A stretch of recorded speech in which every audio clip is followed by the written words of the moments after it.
Bung ini sudah bergabung. Oke, terima kasih.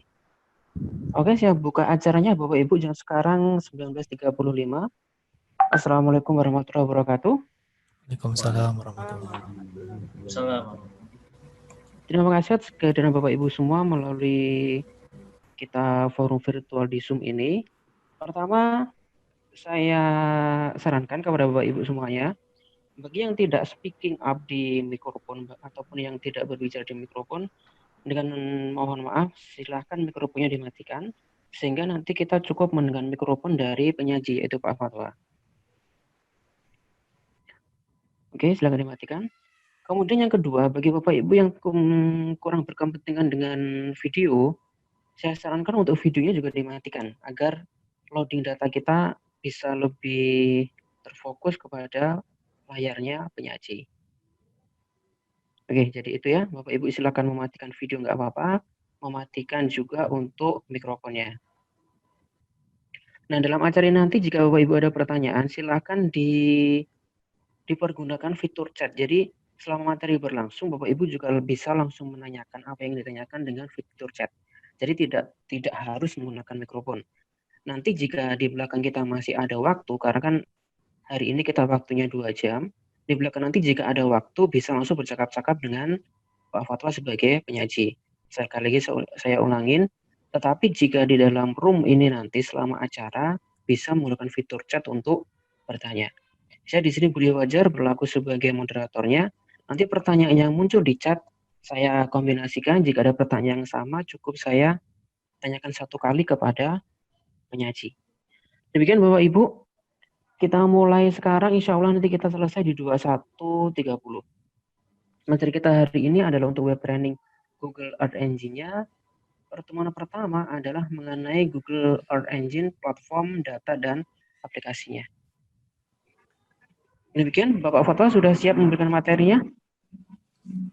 Mas Budi, seperti biasa diberikan nanti URL videonya dulu ya, biar peserta disajikan video dulu.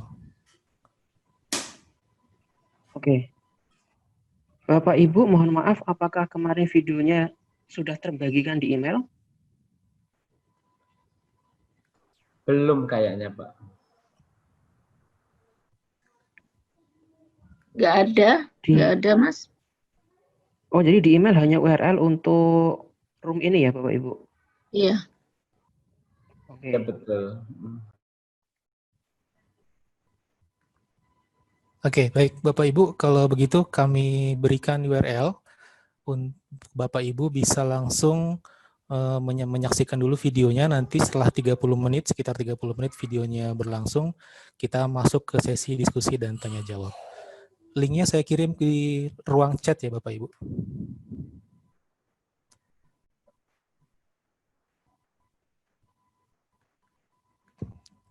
Oke. Moga Bapak Ibu disaksikan dulu videonya.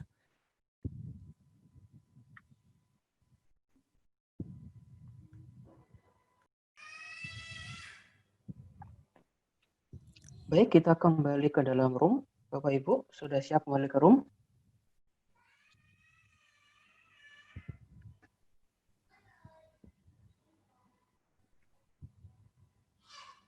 Oke, saya rasa untuk yang sudah play video tadi sudah bisa diselesaikan dulu.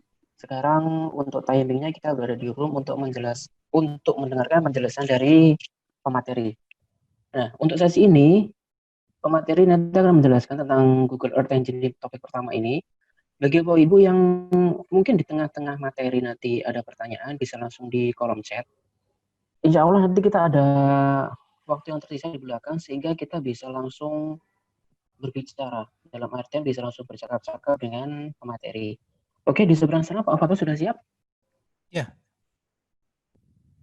Baik, kami persilahkan Pak Fatwa untuk materinya. Baik, terima kasih Mas Budi. Bapak Ibu sekalian, Assalamualaikum warahmatullahi wabarakatuh. Selamat malam. Salam kenal Bapak Ibu. Mungkin beberapa sudah ada yang pernah berjumpa dengan saya, pernah berinteraksi, namun mungkin lebih banyak yang baru pertama kali Bapak Ibu ya berjumpa. Jadi salam kenal, salam hormat Bapak Ibu sekalian.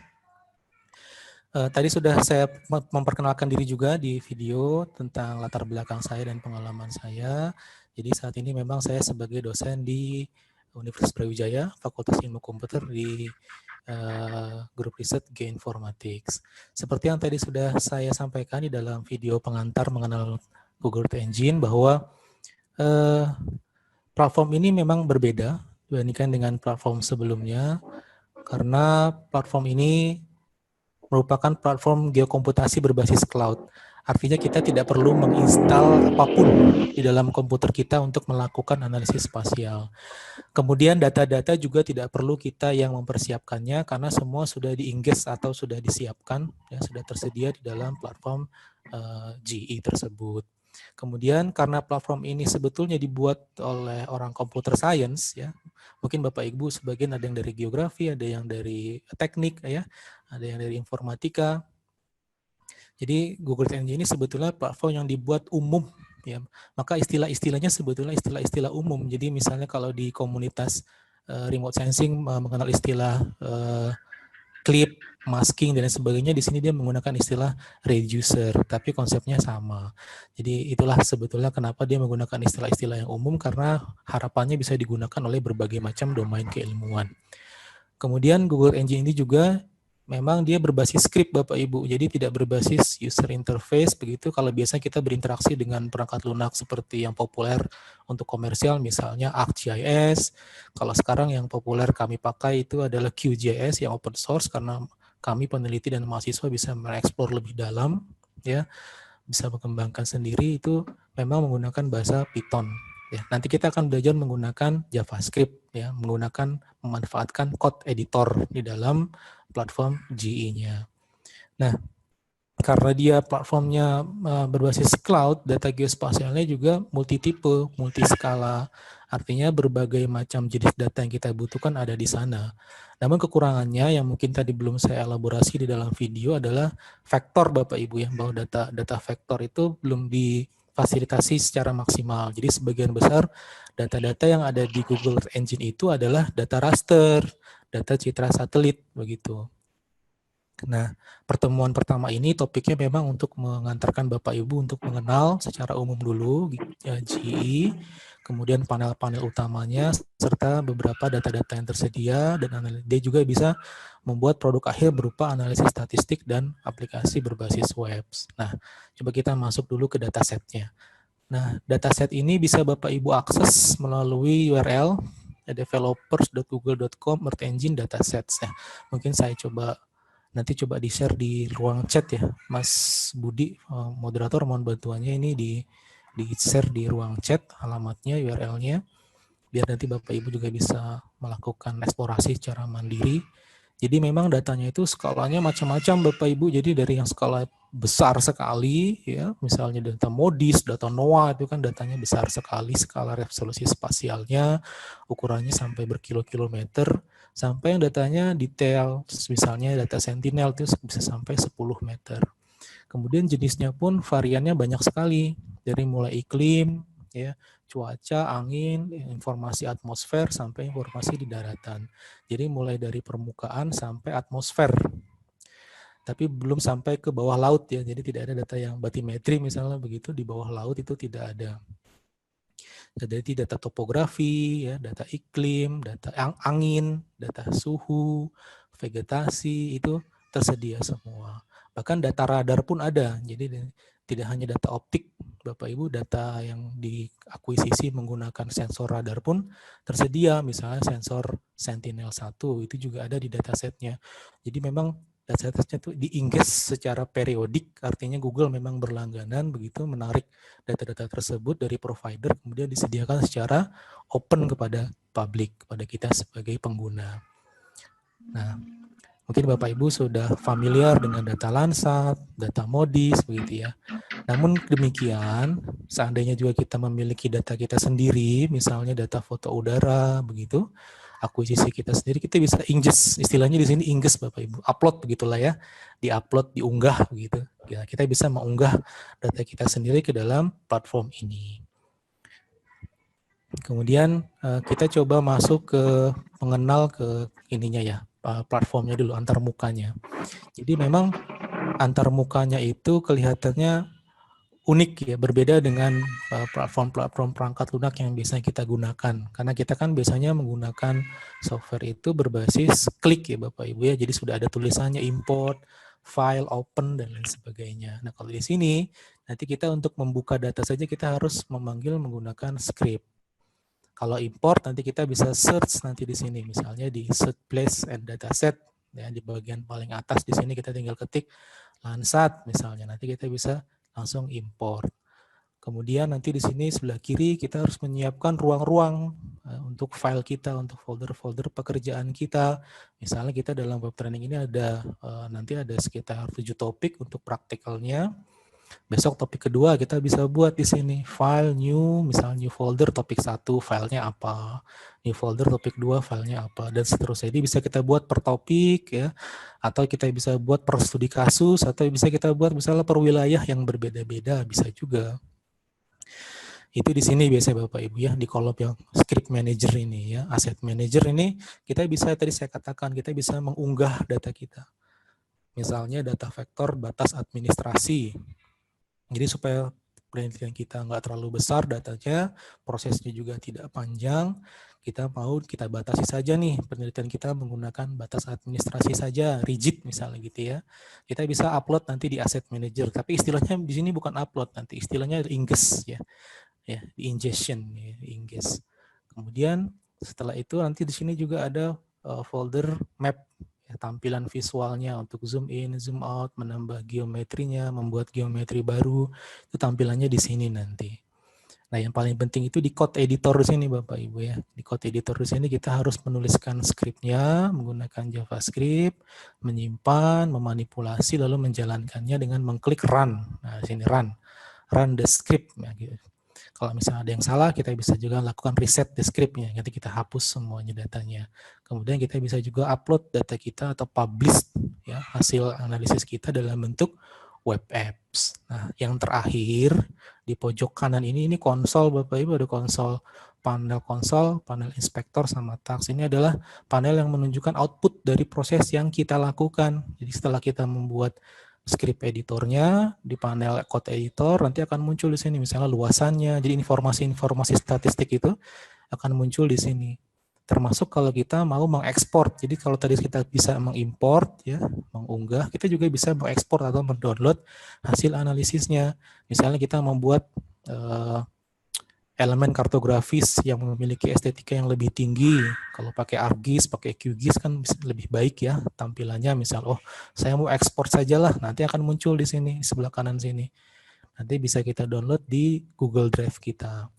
Nah, secara umum seperti inilah tampilan antarmuka dari platform Google Earth Engine. Nanti kita akan banyak ya, berinteraksi, mengekspor antarmuka ini pada pertemuan kedua hingga pada topik kedua hingga topik ke-8. Nah, selain itu pula, selain bisa kita bekerja dalam platform Google Earth Engine, kita juga bisa bekerja menggunakan software QGIS. Jadi di software QGIS itu ada istilahnya plugin, add-on begitu Bapak Ibu ya, tambahan, fungsi tambahan, namanya Google Earth Engine plugin.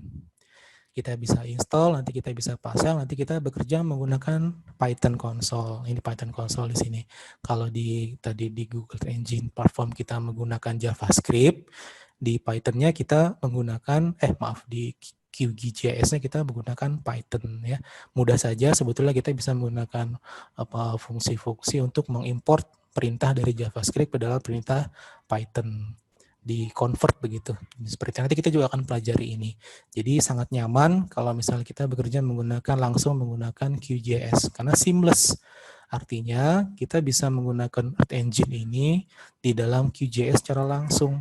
Ya, meskipun begitu kita tetap bekerja menggunakan script karena nanti kelebihannya hanya pada poin kartografi saja. Jadi estetikanya kalau kita mau buat output file berupa peta yang lengkap begitu, judulnya, legendanya dan sebagainya, lebih mudah menggunakan ini.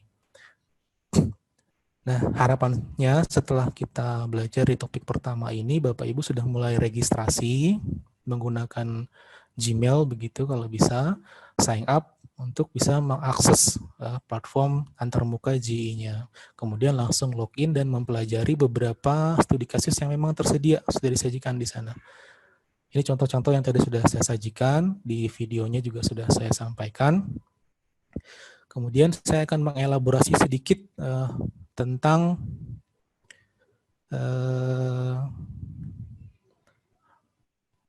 halaman engine developer Bapak Ibu. Jadi sambil nanti kita berjalan selama 8 hari ke depan, Bapak Ibu bisa mempelajari Earth Engine Data Catalog. Ya. Earth Engine Data Catalog, jadi nanti bisa dicoba-coba setelah registrasi, login, kemudian coba dibuat dulu. Nah, misalnya Bapak Ibu masuk ke sini, developer nanti bisa disajikan ceritanya. Kemudian nanti di sana ada banyak, saya screen lagi, share screen, saya share screen, Earth Engine, Data Catalog. Di sana ada banyak ya contoh-contoh script yang bisa kita copy paste langsung. Ya misalnya ini contohnya ya. Misalnya kita cari data di pojok kanan atas, kita ketikkan NOAA, nanti kan akan muncul banyak tuh Bapak Ibu, NOAA, AVH, RR misalnya. Kita cari misalnya apa? Oh, saya mau cari surface temperature lah, ya suhu permukaan laut menggunakan data NOAA. Kita klik di sana, nanti akan muncul seperti ini tampilannya. NOAA AVRR, Pathfinder versi sekian, ya skala global, datanya si surface temperature. Nah, yang perlu diperhatikan adalah dataset availability-nya. Jadi kita lihat penelitian kita itu periodenya tanggal berapa, tahun berapa begitu ya. Karena tidak semuanya tersedia sampai 2020. Misalnya ini dari 1981, 24 Agustus, hanya sampai 31 Desember 2014. Kemudian di bagian paling bawah itu biasanya ada contoh skripnya, ya kayak gini. Ini contoh skripnya. Ini bisa langsung Bapak Ibu copy, ya, copy. Kemudian langsung masukkan ke dalam code editornya. Nanti langsung kelihatan hasilnya seperti apa. Nah, itu bisa Bapak Ibu pelajari, bisa kita lihat di Earth Engine Data Catalognya. Ya, contoh-contoh skrip dasar seperti apa. Nanti dari skrip dasar ini akan kita elaborasi lebih dalam, seperti apa yang kita bisa lakukan untuk melakukan analisis lebih kompleks. Kalau ini kan hanya memvisualisasikan saja Bapak Ibu. Jadi ini hanya memvisualisasikan data yang sudah kita tentukan. Variabel datanya apa? Oh, suhu permukaan laut. Tanggalnya, rentang waktunya tanggal berapa? Tanggal sekian sampai tanggal sekian. Datasetnya yang mau dipilih apa? Si surface temperature. Karena sebetulnya datasetnya itu ada banyak. Kita bisa lihat di bands di sini. Nah, ini ada banyak. 1, 2, 3, 4, 5, 6. Ya. Ada perbedaannya, ada kecepatan angin, ada ice permukaan, ya, es di permukaan, aerosol, dan kualitas dari setiap tingkat levelnya. Oh, ini ada di bawah lagi. Pathfinder quality level sama L2 flex ya. Nah, yang ada di sini yang bisa kita buka, yang kita lihat ada nilai minimum dan maksimumnya, ada skalanya ya. Kita perhatikan di situ. Nah, ini kita bisa menggunakan fungsi select. Kalau parameter di sini ini untuk visualisasi, ini adalah titik tengah dan koordinatnya, level zoom-nya, kemudian ini adalah perintah untuk menampilkan datanya. Nanti kira-kira seperti itu yang akan kita elaborasi pada topik-topik selanjutnya. Demikian Bapak Ibu kira-kira pengantar dari saya untuk mengenal aplikasi platform Google Earth Engine. Apabila ada pertanyaan, kita bisa langsung masuk ke sesi diskusi dan tanya jawab. Sepertinya sudah ada pertanyaan di ruang chat ya. Tunggu, Mas Budi bisa dibacakan pertanyaannya. Oke, terima kasih. Ada beberapa pertanyaan dari Bapak Ibu. Yang utama ini Pak, ada pertanyaan dari Bu Naomi. GEE bisa untuk data foto udara drone untuk DEM atau DTM? Apakah bisa? Mungkin gitu maksudnya Pak. Baik, terima kasih. Pertanyaan Bu Naomi bagus sekali. Jadi seperti saya sampaikan, kita bisa melakukan unggah data, kemudian bisa melakukan analisis. Namun sayangnya, ya, unfortunately, data untuk mengolah, misalnya melakukan mosaiking, mengolah data DEM dari data foto udara itu belum bisa dilakukan karena fungsi itu belum ada. Ya, misalnya perintahnya adalah algoritmnya adalah structured from motion. SVM algorithm adalah algoritma yang paling umum digunakan untuk mengubah data mozaik foto udara menjadi data digital model, digital elevation modelnya. Nah, perintah itu belum dimasukkan oleh engine developernya. Mungkin nanti ke depan akan ada tersedia, tapi untuk saat ini belum ada ya. Namun untuk melakukan klasifikasi, misalnya kita ingest data kita unduh, kita upload, kita unggah data kita ke dalam GE, data foto udara sudah dalam bentuk mozaik ya. Karena di GE juga belum ada fungsi untuk mosaiking data foto udara skala besar, belum ada. Namun untuk klasifikasi, setelah kita unggah datanya, kita lakukan klasifikasi menggunakan algoritma machine learning, itu bisa dilakukan, Bu Naomi. Begitu Mas Budi. Terima kasih, Pak. Oke, siap Ibu Sama-sama, Naomi. Bu. Oke, kemudian dari Muhammad Alkaf, Bapak Muhammad. Apakah semua data set dalam Google Earth Engine selalu dalam bentuk image? Begitu Pak, pertanyaannya. Iya, terima kasih Mas Alkaf ya, Muhammad Alkaf. Untuk saat ini memang mayoritas data yang disediakan oleh Google Engine itu masih dalam bentuk image dari citra satelit. Yang tadi sudah saya elaborasikan juga. Anda juga bisa lihat tadi di halaman Google Engine developer-nya, sebagian besar memang datanya image, ya, belum ada yang data dalam bentuk vektor. Tapi kalau kita mau melakukan ekstraksi, misalnya dari data raster kita ekspor ke dalam bentuk vektor, ya, dalam bentuk geometri vektor, bukan geometri pixel lagi, itu bisa. Ya, bisa. Tapi datasetnya tidak tersedia kalau dalam bentuk vektor. Mungkin ke depan akan ada. Karena begini, konsep Earth Engine itu, dia kan bekerja sama dengan beberapa provider data geospasial. Contohnya misalnya yang terbaru dari Australia, itu secara periodik mereka akan mengingest atau mengunggah data-data mereka ke dalam Earth Engine. Nah, bisa jadi mungkin ke depan mereka akan mengunggah data dalam bentuk selain image begitu. Terima kasih. Oke, demikian untuk pertanyaan dari Bapak Muhammad Alkaf. Kita menyusul ke pertanyaan Bapak atau Ibu Isa ini ya. Apakah GEE mengakomodir pre-processing data seperti koreksi geometri, penggunaan QA layer, atau pemilihan valid pixel dan topografi correlation? Ya, terima kasih Pak Isa atau Bu Isa. Ini pertanyaannya sudah advance sekali, ya, tingkat lanjut. Artinya memang sudah familiar dengan data-data remote sensing ya. Iya, untuk koreksi sebagian besar data yang sudah di-ingest atau diunggah ke dalam Earth Engine adalah data level 1 atau level 2, bukan lagi data level 0. Artinya secara geometrik sudah corrected gitu Pak ya, Bu. Kemudian untuk valid pixel, QA layer pemilihan valid pixel, ya bisa dilakukan. Jadi kita bisa melakukan analisis misalnya PCA, ya, Principal Component Analysis. Kita hanya menggunakan pixel-pixel yang memang memiliki nilai yang dominan, yang paling bagus, yang tidak ada noise, yang selebihnya yang banyak noise kita tidak pakai, bisa. Termasuk misalnya kita mau melakukan masking, membersihkan data dari cloud, dari tutupan awan, bisa ya. Jadi untuk quality assessment-nya bisa dilakukan, Pak. Termasuk topography correction juga begitu. Jadi data-data topografi yang diunggah adalah data level 1 atau bahkan data level 2, artinya sudah corrected, sudah terkoreksi dengan baik begitu. Nanti ada keterangannya Pak, jadi kalau kita mau pakai data topografi, kita sebaiknya masuk dulu ke halaman tadi ya, deskripsi tentang datanya. Nanti kita bisa lihat data ini sebetulnya sudah dikoreksi atau belum. Data ini data level berapa, bagaimana dengan kualitasnya, itu ada di deskripsinya nanti. Begitu, Mas Budi. Oke, siap. Jadi menarik ya Bapak Ibu. Ternyata GEE pun juga ada kita urusan dengan cloud segala macam ya. Kemudian kita menginjak ke pertanyaan dari Bapak Iwan Setiawan. Apakah ada opsi integrasi GEE dengan SW modeling, misalnya dengan HEC-RAS atau MikeFloat untuk pemodelan banjir? Ya, baik, terima kasih Pak Iwan. Ini juga pertanyaan advance. Untuk saat ini belum ada Pak untuk opsi integrasinya. Tapi kalau untuk analisisnya, misalnya untuk memodelkan banjirnya, itu kita bisa melakukannya karena data-datanya tersedia. Jadi data citranya tersedia, baik optik maupun non-optik, SAR begitu, pasif maupun aktif.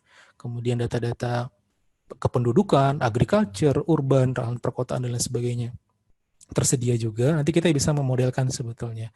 Jadi tetap bisa dilakukan, namun untuk opsi integrasi dengan HEC-RAS, dengan MikeFloat itu sampai saat ini belum ada. Begitu, terima kasih Pak Iwan ya. Oke, demikian pertanyaan dari Bapak Iwan. Silakan Bapak Ibu jika ada pertanyaan yang lainnya bisa langsung di grup chat, misalkan ada istilah-istilah tertentu yang sulit diucapkan misalkan, tetapi dengan tulisan biasanya akan lebih baik. Bagi Bapak Ibu yang hari ini mengambil topik 1 yaitu tentang pengenalan ya, hari ini kita platform data dan aplikasinya. Misalkan ingin mengambil topik yang lain nih. Misalkan kemarin daftarnya cuma ambil topik 1, ternyata setelah mengikuti topik 1 overview hari ini ada ketertarikan untuk topik lain, kami persilakan bisa menghubungi saya nanti untuk misalkan mau mendaftar di topik-topik yang lain. Bahkan untuk malam ini pun silakan bisa menghubungi saya jika ingin mendaftar ke topik-topik yang lain. Kami persilakan Bapak Ibu. Nah, kemudian kita mengajak pertanyaannya Ibu Siti Zainab. Apakah untuk bias mengetahui data yang kita perlukan harus belajar bahasanya dulu? Mohon maaf karena bagi saya belum pernah mengenalnya. Demikian. Baik, Bu Zainab, terima kasih pertanyaannya. Bu Zainab tidak usah khawatir mengenai bahasa JavaScript ya.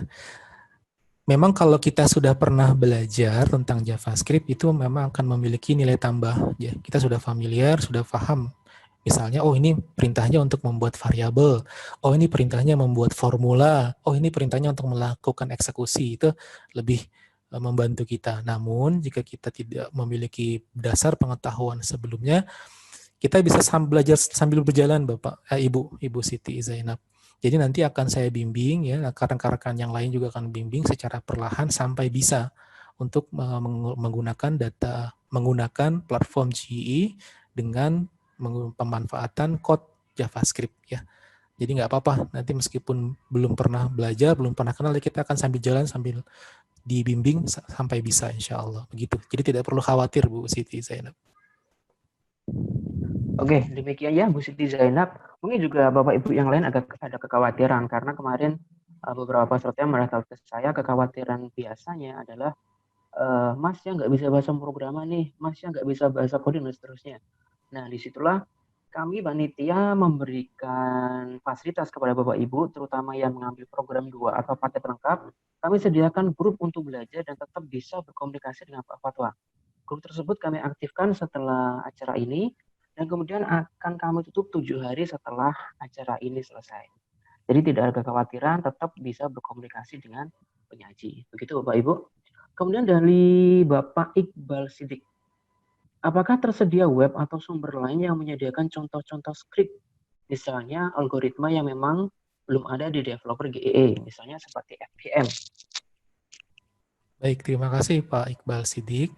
Sebetulnya kalau web atau sumber lain tersedia banyak, terutama misalnya web untuk diskusi seperti Mailis begitu ya. Tapi ini bukan Mailis ya. Jadi tempat diskusi kita, para programmer, developer, begitu, para peneliti, misalnya Stack Overflow. Di Stack Overflow itu kita bisa mencari menggunakan kata kunci tertentu mengenai contoh-contoh skripnya. Namun demikian, skrip-skrip tersebut sebetulnya dibangun berdasarkan tadi di website developer engine tadi ya, di developernya. Jadi basic-basicnya di situ semua sudah tersedia, sementara di sumber-sumber lain itu hanya mengcompile saja, mengcompile. Karena kalau misalnya dia tidak tersedia, ya nggak bisa dijalankan begitu. Misalnya tadi pertanyaannya SVM sudah ada. Jadi algoritma SVM itu sudah basicnya sudah disediakan, ya. Ibaratnya library-nya begitu, perpustakaannya sudah ada, tinggal dicari aja, tinggal dipanggil. Nah, misalnya kita mau mencari lagi sumber lain, misalnya blogspot atau WordPress atau web-web milik pribadi peneliti itu banyak. Silahkan bisa dicari menggunakan kata kunci tertentu, contoh-contoh script-nya sudah ada. Namun demikian, sebetulnya seperti yang saya katakan tadi, sebetulnya script-script itu ya hasil compile atau kompilasi dari website developer engine-nya. Jadi kalau memang belum ada, nggak akan berjalan ya di SVM. Ya. Misalnya apa tadi saya katakan? Misalnya algoritma tadi, structured from motion. Itu adalah algoritma untuk melakukan analisis 3 dimensi dari foto mozaik, foto udara, begitu ya. Itu memang belum dibuat oleh developer engine. Jadi meskipun kita tahu, kita nggak bisa masukkan itu. Karena library-nya nggak tersedia, nggak ada. Jadi nggak akan jalan. Begitu kira-kira jawabannya. Kemudian selanjutnya mungkin Mas Budi.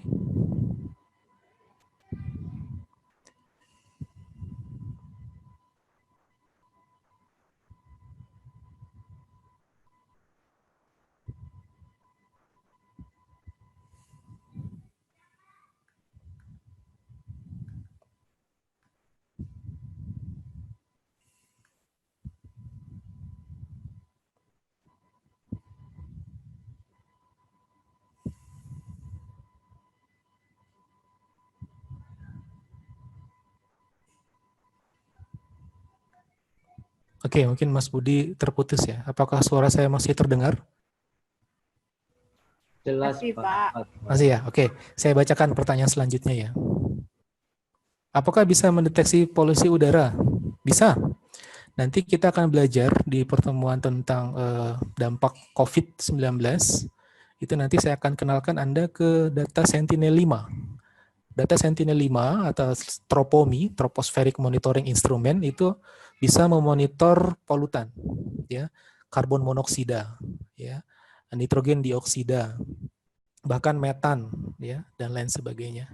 Jadi bisa Bapak atau Mas Muhammad Fikri untuk karbon monoksida. Untuk PM10 nanti kita pakai indikatornya saja. Ya, indikator untuk PM10 itu apa misalnya. Jadi kita nanti bisa pakai indikator untuk PM10, nanti kita bisa pakai data yang lain. Silakan Mas Budi sudah bergabung, bisa dilanjutkan. Oke, demikian ya jawabannya untuk Mbak Muhammad Fikri. Oke, ada pertanyaan lagi dari Mbak Naomi.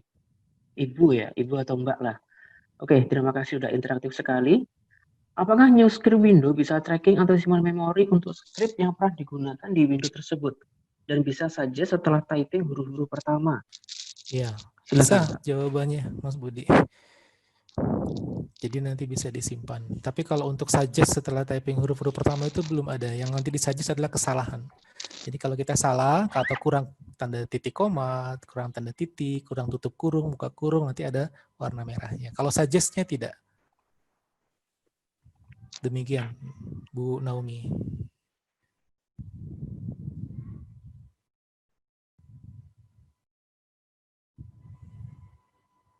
Silakan, Mas Budi.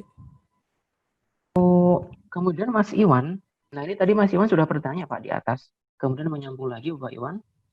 Menyambung pertanyaan saya terdahulu, maksud saya apakah GEE bisa di-custom untuk hasil analitik permodelan dengan input data real time? Misalnya API-nya BMKG yang kemudian ditampilkan seperti software Aquarius atau real time data collector yang lain. Ya, bisa. Jadi kalau GE-nya nanti kita ambil menggunakan API GE-nya. Kita masukkan misalnya ke dalam sistemnya BMKG. Tapi kalau API-nya BMKG dimasukkan ke GE, saya belum pernah tahu bagaimana caranya. Tapi kalau sebaliknya, kita menggunakan API GE sebagai salah satu input dalam sistem kita, itu bisa untuk input di data real time. Jadi sudah banyak aplikasinya, dia back-end-nya GE, gitu. Ditampilkan di softwarenya, di sistem kita. Tapi kalau untuk ditampilkan kemudian di software Aquarius atau real time data collector lainnya saya belum tahu. Tapi kalau GE memang memberikan API. Mungkin kalau Pak Iwan sudah punya pengalaman bisa, berarti mungkin bisa Pak, begitu. Karena banyak memang aplikasi yang dia back-end-nya API GE aplikasinya. Tinggal nanti di custom aja datanya secara real time apa yang mau kita pakai, apa yang mau ditampilkan kayak gitu. Menurut saya sih kemungkinan kalau kita oprek-oprek begitu ya, kita ekspor lebih dalam kemungkinan besar mungkin bisa. Oke, siap. Jadi bisa ya API-nya dari GEE bisa kita mainkan di aplikasi yang lainnya. Oke Bapak Ibu, saya berikan satu kesempatan karena Bapak Ibu yang ingin langsung bercakap-cakap dengan Pak Fatwa sebagai penyaji. Dalam artian silakan Anda aktifkan mikrofon Anda jika Anda ingin berdiskusi langsung dengan Pak Fatwa. Jika ada, silakan Bapak Ibu siapa yang berminat.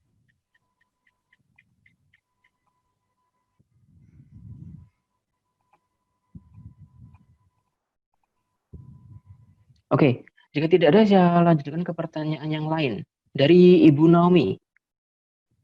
Berapakah minimum bandwidth untuk pakai GE tanpa latency yang signifikan? Misalnya pas kerja di daerah jauh dari broadband. Oke, ini hampir sama dengan pertanyaan yang saya tanyakan tadi, Pak. Ya, teknis ya pertanyaannya. Kalau berapa spesifiknya saya nggak tahu. Ya, saya belum pernah mencoba juga berapa spesifik bandwidth minimumnya. Tapi kalau kita punya internet connection yang lambat, ya biasanya view yang nanti ditampilkan memang loadingnya agak lama ya, karena ada latensi tadi ya signifikan. Nah, baiknya memang kalau kita menggunakan G ini, kalau kita ingin mendapatkan hasil yang maksimal, syaratnya satu kita punya jaringan internet yang stabil. Yang kedua, area analisisnya jangan terlalu besar, karena itu nanti akan menyebabkan pengiriman, katakan sebagai klien gitu ya sifatnya. Di sana ada server. Nah, komunikasi kita dengan klien dengan server itu akhirnya nanti akan jadi terhambat kalau data yang analisis kita areanya terlalu luas. Biasanya kalau areanya kita besar itu kita nggak bisa ditampilkan supaya nggak ada banyak load nanti. Kita langsung ekspor aja. Itu salah satu tips and tricksnya. Jadi kalau kita mengolah data, datanya ukurannya besar, studi area kita sangat besar, baiknya kita langsung ekspor aja. Karena batas minimum dia bukan bandwidth-nya, tapi waktu. Jadi waktu pengolahan di server itu diberikan kuota maksimal hanya 5 menit. Jadi kalau prosesingnya lebih dari 5 menit, itu akan muncul pesan error begitu. Jadi jangan khawatir, kalau nanti misalnya di script ada kesalahan, ya di code kita lihat kok kayaknya nggak ada yang salah begitu di script, tapi kenapa pesannya error begitu. Itu biasanya kita melebihi kuota 5 menit. Itu kira-kira jawaban dari saya. Oke, baik. Mohon maaf, Bapak Ibu ada yang ingin berdiskusi? Oke. Boleh tanya, Oke. Mas? Iya, dengan Bapak Saya Iwan, Pak. Iwan Setiawan. Oke, silakan Pak Iwan. Mohon maaf nih, Pak Fatwa. Kalau Pak Iwan. misalnya tadi ada opsi kita boleh menggunakan data kita sendiri gitu ya. Kedengaran, Pak? Iya, terdengar, Pak. Data kita sendiri artinya apakah itu langsung data tersebut langsung publish atau atas izin kita gitu. Misalnya saya punya foto drone, terus kemudian saya pengen upload misalnya di daerah Serang gitu ya. Di daerah Serang saya pengen menambahkan itu di dalam aplikasi saya. Itu langsung publish dan data itu terpublish bisa digunakan juga oleh user lain atau seperti apa, Pak? Itu yang pertama. Terus yang kedua, tadi disinggung kalau misalnya area cakupannya luas gitu ya. Yang ngerjain tile map-nya kita atau Google sendiri langsung. Begitu kita upload, dia bikin tile-nya gitu atau gimana? Ya. Terima kasih, Pak Iwan. Terima kasih. Langsung saya jawab, Pak Iwan ya. Jadi yang pertama, setiap data kita itu tidak bisa diakses oleh orang lain kecuali kita memberikan share gitu ya. Kita berikan share aksesnya. Nanti akan ditanyakan, kalau kita mau menggunakan data itu, kita upload, itu hanya kita yang bisa mengaksesnya, Pak Iwan. Ya, kecuali Pak Iwan memberikan linknya, membuka open access. Jadi nanti ada di beberapa pertemuan, nanti kita akan mencoba mengakses data milik orang lain karena memang dia memberikan URL-nya, membukanya. Selebihnya, kalau kita upload data kita sendiri, tanpa membuka itu nggak bisa diakses oleh orang lain. Jadi dari sisi security-nya cukup aman. Itu yang pertama. Kalau yang kedua, untuk tile tadi, itu yang menentukan kita sendiri, Pak, areanya.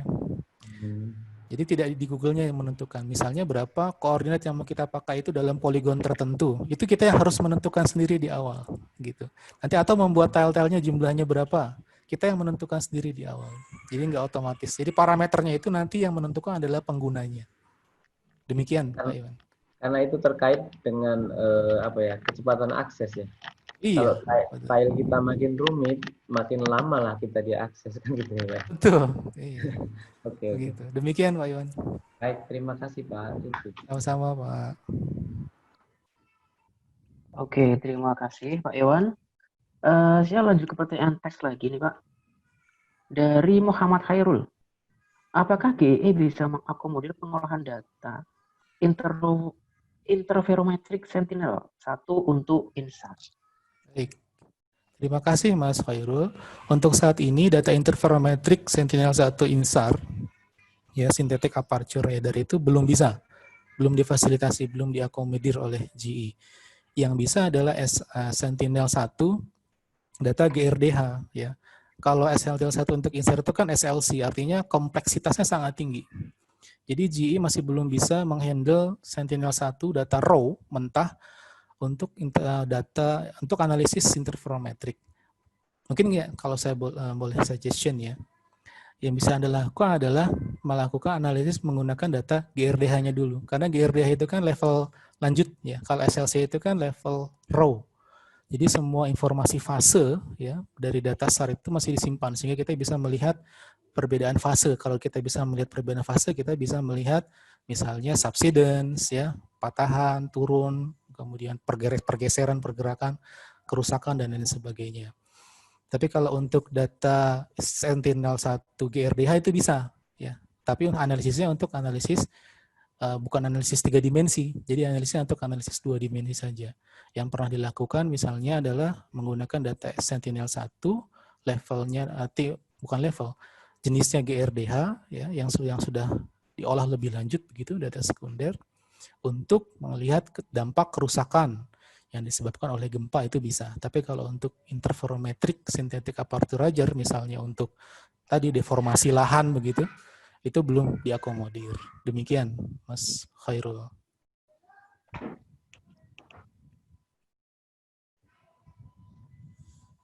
Oke, demikian untuk Bapak Muhammad Khairul. Kembali ini dari Pak Isa. Dapatkah output dari GE disimpan langsung di Google Drive tanpa mendownload terlebih dahulu, tetapi diintegrasikan dengan skripnya? Betul Pak Isa. Jadi output dari hasil analisis kita itu ya tidak langsung bahkan tidak langsung tersimpan di G Drive. Jadi tergantung dari keinginan kita. Jadi nanti akan muncul di pojok kanan itu di panel task itu. Kita mau run, kita mau simpan di Drive atau tidak. Ya. Jadi kita sudah buat skripnya, kita integrasikan skripnya, kita eksekusi skripnya, nanti ditanya lagi. Ini skrip mau benar-benar disimpan atau tidak nih di Drive kita. Jadi nggak otomatis langsung tersimpan. Jadi semua kembali ke penggunanya. Nanti kalau misalnya kita sudah menyatakan kita run, baru kita save, nah itu berarti baru tersimpan. Kalau sudah tersimpan, baru kita bisa download. Jadi memang seperti itu, Pak Isa, cara kerjanya.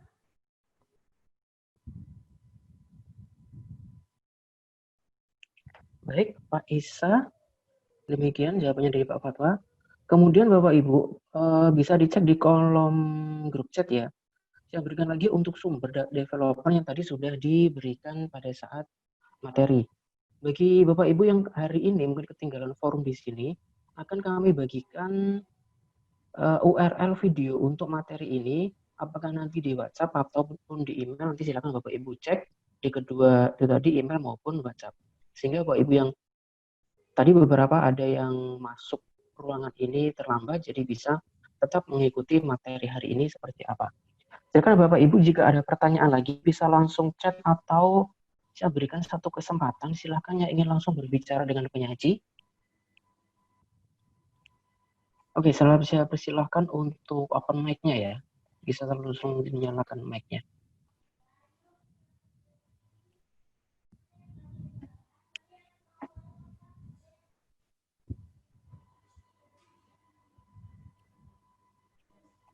Ada Bapak Ibu yang ingin berbicara dengan penyaji?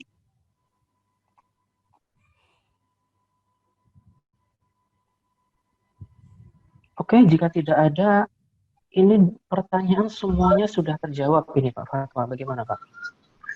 Kita tunggu Ada dulu Pak Budi satu. ada pertanyaan. Nah, ya, silakan. Oke, silakan dengan Ibu. Di konsol saat ini ada attention-nya Pak, tentang version. Jadi Python Earth Engine now require client library version 1.215. Seberapa efek dari perbedaan version itu Pak? Katanya ini to avoid a break in service. Yes. Jadi begitu Bu Naomi, ada baiknya memang kita mengikuti suggestion dari situ untuk kita update. Karena biasanya kalau skripnya itu updated, ya sudah kadaluarsa, artinya dia tidak bisa membaca perintah yang sudah kita buat. Nanti pada saat kita mengeksekusi, perintah itu nggak bisa jalan, Bu Naomi. Tapi tidak semua. Jadi saya pernah mencoba, saya sendiri mencoba, tidak saya update, masih tetap berjalan, ya. Tapi beberapa kasus tertentu, terutama kasus-kasus yang spesifik sekali, misalnya untuk deep learning, ya, pembelajaran mendalam pengolahan data citra, karena skripnya selalu diupdate, berubah begitu. Jadi perintah skrip yang saya tulis itu sudah outdated, artinya dia tidak mengenali. Dia tidak bisa memproses itu. Jadi nanti pesan yang diberikan pesan error. Padahal sebetulnya nggak salah kalau di versi yang di bawahnya. Kira-kira begitu, Bu Naomi. Jadi nggak terlalu banyak apa ya. Oke. Demikian, Bu Naomi. Tapi seberapa sering diupdate itu Pak? Oh, jarang, Seberapa Bu. sering? Jarang sekali. Jarang ya? Jarang sekali. Jadi saya sendiri sudah punya banyak puluhan bahkan banyak sekali skrip, jadi saya sendiri tidak mengupdate begitu, jadi jarang sekali kesalahan terjadi. Siap. Terima kasih, Pak. Terima kasih Bu Naomi. Oke, demikian Ibu Naomi, terima kasih. Mic-nya sudah ditutup kembali. Ada pertanyaan di kolom chat dari Bapak Iwan kembali. Terima kasih Pak Iwan. Untuk pengembangan selanjutnya, apakah memanfaatkan API GEE ini berbayar? Ya, terima kasih Pak Iwan pertanyaannya. Untuk menggunakan API-nya tidak, Pak. Jadi kalau kita untuk mengakses API-nya kita nggak berbayar. Tetapi kalau kita menggunakan data, kemudian kita menyimpan datanya, nah itu yang berbayar. Jadi kalau kita bikin aplikasi, kemudian kita mau simpan data-data kita di sana, memanfaatkan data-data yang ada di Google Engine, itu bayar Pak. Ada per bulan saya lupa, 30 atau $40 itu per bulan, memang berbayar. Sementara API-nya sendiri tidak, kecuali kalau memang ada data yang kita simpan di sana. Artinya kalau kita udah bikin aplikasi bagus, kita mau tunjukkan gitu, kalau belum bayar nggak bisa diakses dong. Oh, kalau datanya Pak, kalau kita tadi misalnya kita upload data foto udara kita, masukkan ke sana semua begitu. Nah, itu yang bayar karena kita nyimpan ruangnya itu loh Pak. Bayarnya itu. Ada space-nya ya. Tapi ada kalau space-nya itu yang berbayar. Pakai data yang dari Google tidak ya. Kalau data Google enggak tidak berbayar. Sudah beberapa aplikasi banyak dibuat jadi berbasis API GE, itu memang free, Pak. Ya. Oke, Pak. Kalau boleh ini Pak, silakan. Kalau model kayak Usahidi itu memanfaatkan ini bukan enggak? Mohon maaf, Pak. Apa? Usahidi itu kayak crowdsourcing map gitu loh. Itu memanfaatkan GE ini enggak ya? Enggak ya? Saya kurang tahu, Pak. Kurang tahu itu. Mohon maaf, Pak Iwan. Terima kasih, Pak. Ya, terima kasih, Pak Iwan. Iya, terima kasih Pak Iwan. Bapak Ibu silakan jika ada pertanyaan yang lain, kita masih ada punya waktu beberapa menit. Bisa langsung diskusi. Jika Bapak Ibu ingin aktifkan mic-nya, ataupun bisa langsung ketikkan di kolom chat. Perlu kami ingatkan untuk materi kedua besok ada tentang klasifikasi lahan dengan menggunakan algoritma machine learning. Bagi Bapak Ibu yang belum mengambil topik 2, kami membuka pendaftaran jika ingin mengikuti topik 2 di hari besok. Untuk pendaftaran bisa langsung menghubungi nomor saya. Nomor saya ketikkan langsung di grup chat. Bisa langsung WhatsApp ke saya untuk saya bantu pendaftaran ke topik kedua. Silakan Bapak Ibu jika ada yang ingin kembali bercakap, ingin kembali berdiskusi dengan penyaji, saya persilakan untuk open mic-nya.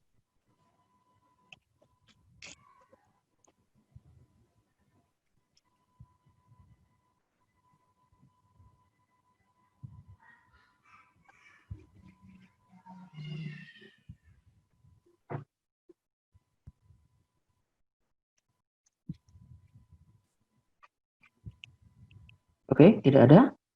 Mungkin saya kembali ke Pak Fajam. Mungkin jika ada sesuatu yang terlewatkan tadi Pak, summary-nya mungkin. Baik, mungkin summary saja langsung ya. Jadi terima kasih Bapak Ibu, ini pertanyaannya sudah banyak yang advance juga.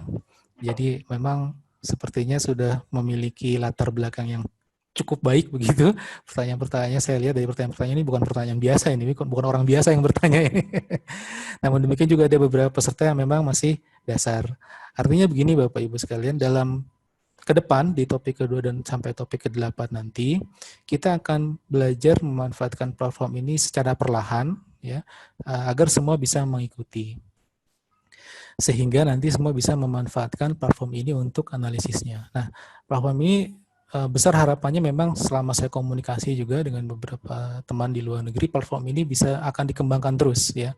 Harapannya tidak dihentikan sewaktu-waktu. Seperti tadi yang saya sampaikan di video, kemungkinannya kalau kemungkinan dihentikan itu kan sangat negatif buat komunitas peneliti. Jadi kemungkinan besarnya akan dipertahankan atau mungkin akan dikembangkan lagi lebih lanjut.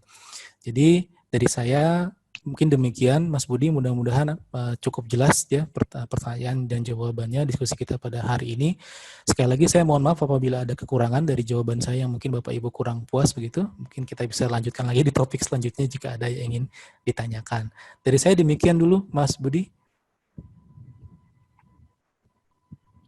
Baik, terima kasih untuk Pak Fatwa atas materinya, video di awal juga atas summary-nya. Bagi Bapak Ibu yang hari ini tertinggal materi, saya ingatkan kembali, akan kami bagikan URL video YouTube tentang materi hari ini. Baik nanti di email ataupun di WhatsApp, nanti akan kami konfigurasikan lagi. Kemudian bagi Bapak Ibu yang ingin mendaftar materi 2, 3, atau seterusnya, bisa menghubungi nomor WhatsApp saya yang sudah saya tuliskan di kolom chat. Nah, demikian. Karena peserta kebetulan ini ada yang, mohon maaf, ada yang kita katakan advance, tetapi juga ada yang beberapa kali WhatsApp ke saya, ketakutan tentang baca pemrograman dan seterusnya, sehingga untuk penyampaian materi-materinya tetap seperti tadi, video di awal, kemudian bagi yang belum paham materinya, kita jembatani dengan langsung bisa berdiskusi bersama pematerinya. Sehingga kami harapkan bagi Bapak Ibu yang dalam kategori awam pun tetap bisa mengikuti materi ini dengan baik. Kami akan kembali Bapak Ibu untuk materi ini seluruhnya yang kita gunakan adalah browser atau QGIS, itu pun nanti jika dibutuhkan. Jadi tidak dalam tanda kutip tidak memerlukan software-software yang terlalu banyak. Demikian dari saya, seharusnya kita selesai jam 21 ya, atau jam berapa harusnya ya. Tetapi sekarang jam 8.48, sudah tidak ada pertanyaan, saya pikir di kolom teks maupun di audio.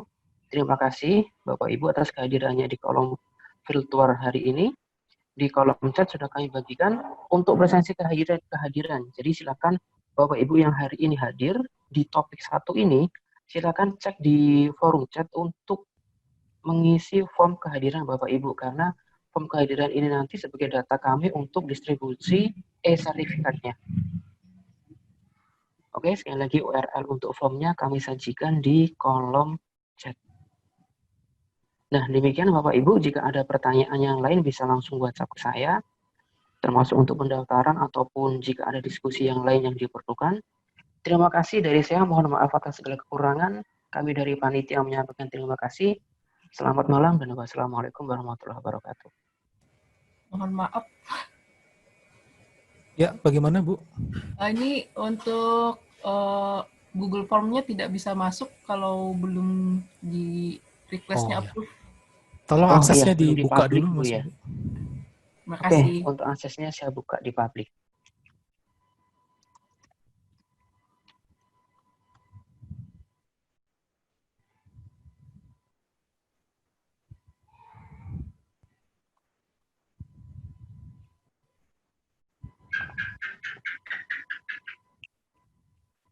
Baik, terima kasih. Mungkin Bapak Ibu sudah mengisi formnya. Saya ucapkan terima kasih. Pak Fatwa, saya persilakan Ya, terima kasih untuk bisa semuanya Bapak meninggalkan Ibu. ruang virtual. Saya mohon izin. Assalamualaikum warahmatullahi wabarakatuh. Waalaikumsalam warahmatullahi wabarakatuh.